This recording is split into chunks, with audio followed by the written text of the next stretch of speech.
Girl, Danae. Welcome back to the God of Enlightenment. I just want to get on here and talk real quick, y'all. This is not gonna be long at all, I promise you. But y'all, do y'all see what I'm out here sitting in? Beautiful. Yes, I am literally about to take a nap outside, but don't mind me. Anyway, so y'all see the title of this: peace and stability.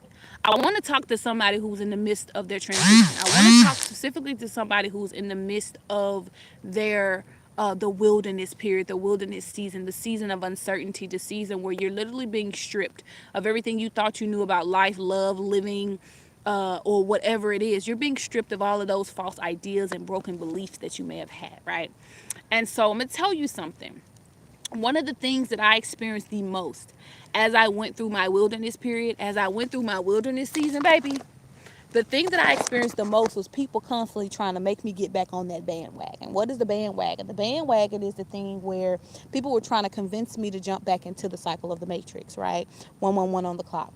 People were trying to convince me to jump back into the cycle of the matrix so that I could continue to feed the toxic BS that comes with the matrix. People wanted me to continue to feed this toxic cycle that does not serve anyone's highest or best good at all, right? And so whenever I would explain my situation to people, right, presently unhoused, and I would tell people, like, I'm not interested in getting a job. I'm not looking to go get a job at a warehouse. I'm not looking to go get a job as a cashier. And I'm not knocking people who have those jobs. If that's where you are, if that's what you're choosing to do your thing and do it well, baby. Peace and love to you. It's just not for me. It's not my chosen path. It's not the thing that I choose to put my time, energy, or space into. That is not in alignment with peace or love for me, right? And so people be so quick to be like, well, you got to make your way some way. You got to make your way somehow. They like, eventually you're going to have to do the work, as if I'm not already doing the work. I think a big problem, not I think, a big problem with what goes on in the world, with what's wrong with this world, y'all, 222 on the clock. Come on, Holy Spirit. A big issue with what's going on in the world is the fact that a lot of people have a misinterpretation of what peace, love, and stability actually is. If you consider yourself to be stable, but you are not at peace in mind, body, heart, soul, or spirit, baby, there's no way you can be stable. Because the core principle, the core foundation of stability is peace. How can you consider yourself stable when you're not at peace? When you're at war on the inside, you're at war from the tops of your head to the tips of your soul. You're at war with self. You're at war with who you are. You're at war with your beliefs. You don't know who you are from one moment to the next, but you consider yourself stable. There is a misinterpretation of what we believe to be peace, love, and stability in this world, especially in this country. And a lot of it has caused us to accept things that are less than our best. It has caused us to accept things that is less than what we deserve. It has caused us to accept things that does not align with what's good and best for us. And so then when you have a person such as myself who chooses to step out on actual faith, right? To take that leap, to do the thing that called the great, choose to stop perpetuating the cycles. People look at me like, oh, you get up and go to a job every day that you don't like. That literally makes you sick to have to think about getting up in the morning. But I'm the problem. I'm the issue because I'm not doing my part. I think not. I'm doing my part by raising the vibrational consciousness of the planet. I'm doing my part by healing myself. I'm doing my part by breaking the generational trauma and the generational baggage and BS that has been carried on not only from my generation and my bloodline, but from the generations and bloodlines that came before me, and keeping them broken so that the ones that come after me won't ever have to do it anymore. I had a conversation with somebody yesterday and I was explaining to him, I was like, I'm not about to go get a job. I said, everything about who and what I am is going to be reflective it is going to be reflective of everything that I preach, because I practice what I preach, and I don't preach nothing that I don't practice. So I'm not going to be out here conducting myself in a way that is completely unreflective of the person that I say I am and the person that I know I am. But a lot of people use social media as a platform to present themselves as somebody that they know they're not, to get money, to continue to perpetuate the toxic ass cycle that we call America. And then those same people lay in the bed at night, miserable, unhappy, and unstable, right? You have money in the bank.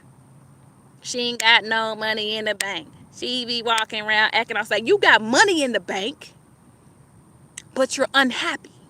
You got money in the bank, but you're miserable. You got money in the bank, but you don't know who you are. You got money in the bank, but when was the last time you slept peacefully? You got money in the bank, but you can't think or speak for yourself. You got money in the bank. Money does not equate to stability. If you consider yourself to be stable, if you consider yourself to be stable, but you don't have no love in your life and you don't have any peace, peace and love is the actual core foundation of true living. So you can't consider yourself stable. Y'all, I can't even see these comments. You can't. Peace and love. Yeah, everybody's praising the new God. And I don't even want to put that in the same sentence. Everybody's praising it. And then people look at me, and I'm the person who chooses to actually do the thing that is not only going to benefit me, but this shit going to benefit you too. This is going to benefit you too. It's going to benefit your children and your grandchildren's grandchildren. It's going to benefit generations to come. Why is it that we have normalized suffering? Why is it? Yes, it's so many poor people out here with millions and billions of dollars in the bank, and they're just as poor as can be. And it's sad because they don't know it. They don't identify with it. They don't see it that way. But I just wanted to get on here and share that message, y'all. If you are a person who consider yourself stable, but you lack peace and love in your life, that is not stability. That is the most unstable life that you could ever have. I could live outside. I could outside in this shit. As long as I'm at peace and love, I'm good wherever I'm at. Because I'm home. I'm with self. I'm in my divinity. I'm operating in my truth. I'm aligned with what serves my highest best good. Nothing more, nothing less. There's so many of us who are outside of that. And it's sad.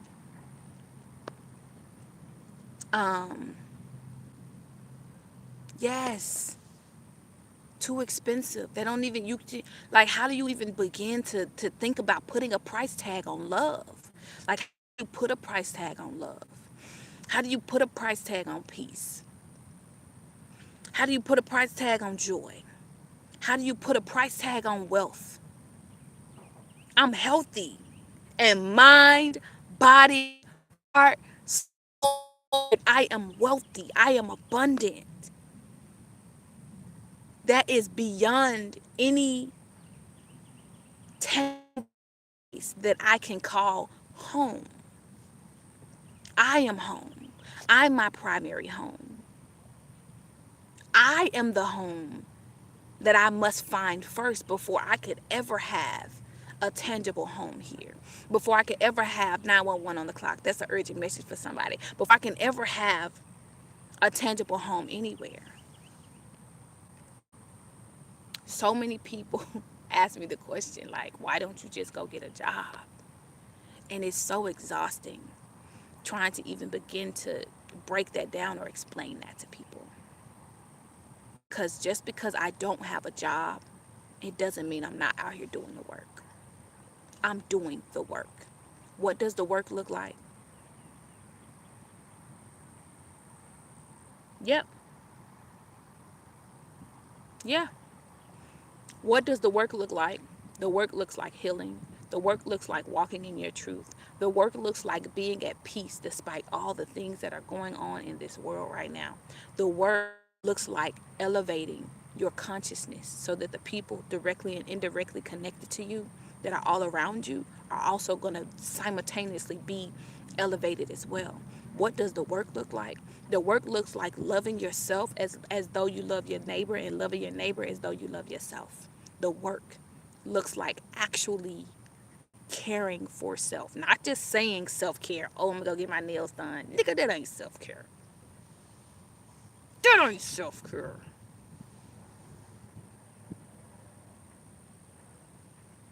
We're living in revelations. We're living in revelations. We've lived in revelation. We like that's the thing. I'm not even gonna get into all that, but we're living in revelations. This is like ending the last moments. The last moments. We're in. This is done. Whatever. I don't even want to call this life or living. Like whatever this was, because it wasn't living. This is life right here. Just at 11:11 on the clock. I know what I be talking about. Listen, and spirit gonna confirm me if nothing else. Okay.